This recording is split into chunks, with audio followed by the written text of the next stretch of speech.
Good morning, students. Today's word of the day is notionate.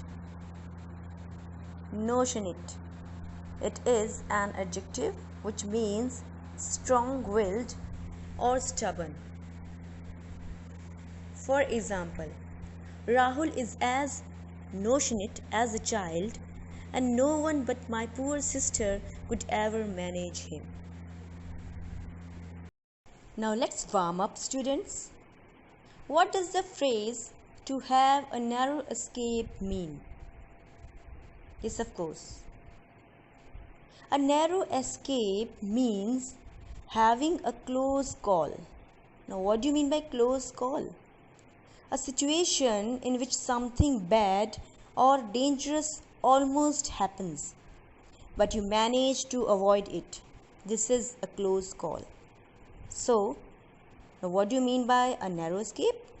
A narrow escape means having a close call, being able to make it out just in time. Now describe an incident when you had a narrow escape from something or someone. Sometimes it happens in everyone's life. So dear students, it is your homework that you have to write a diary entry and you have to share an experience, an incident when you had a narrow escape from something or someone. Let's begin the reading of the chapter. A narrow escape tells the story of Tyapa and his experience in a hillside house. This happened a long time ago. I did write about it back then, but I have lost the pages. If you are wondering whether what I am going to talk about is real or fictitious, well, if one wishes to listen to a story, how does it matter if it's either? Is there really any difference between a cock and bull story and an incident that is of little value now? Never mind. I will only say that you hear me out first. The narrator is telling about his story, and he is curious to tell us the story. As most will know, during the Second World War, scores of people mean many people, scared of being bombed, were afraid of being bombed, had fled from Calcutta to various noxious and dangerous places. Fled, ran away. Many people ran away from Calcutta to various noxious and dangerous places. Noxious, harmful. To various harmful and dangerous places. At that time, one of my uncle's families had been considering moving to Kurseong for a couple of months. So a small cottage at a reasonable rent was found in a healthy and beautiful place.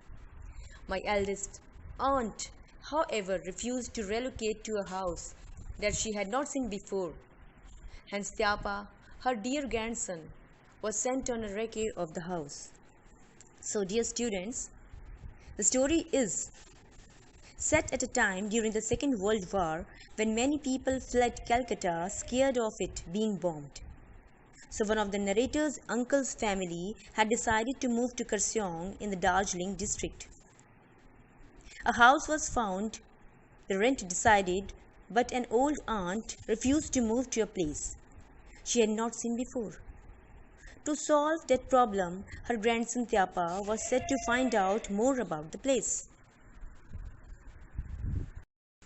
The obedient grandson packed his woolens and a thick blanket in a small suitcase and set off on his journey. He dropped by at the landlord's office to collect the keys, but was told that he would not require a key to enter the house. The person also informed him that a postcard had been sent to the watchman and mattresses, pillows, as well as utensils had been arranged for. He just had to meet the watchman upon his arrival in Kurseong.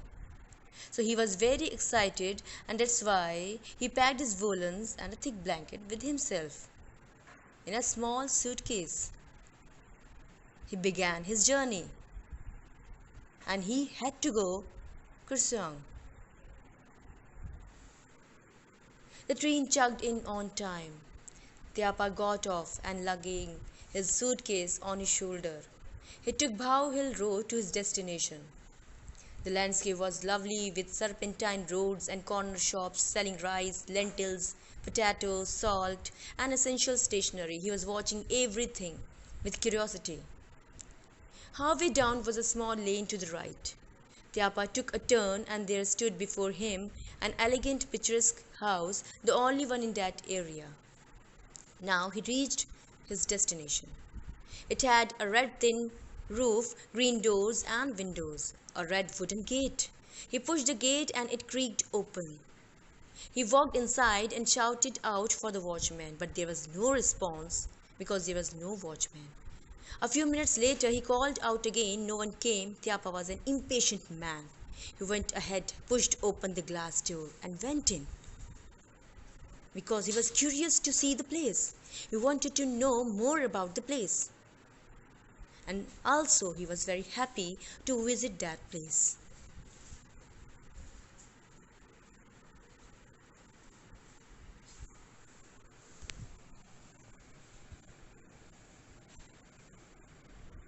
Now, the hall was long. A mat made of dried coconut shells lay on the floor.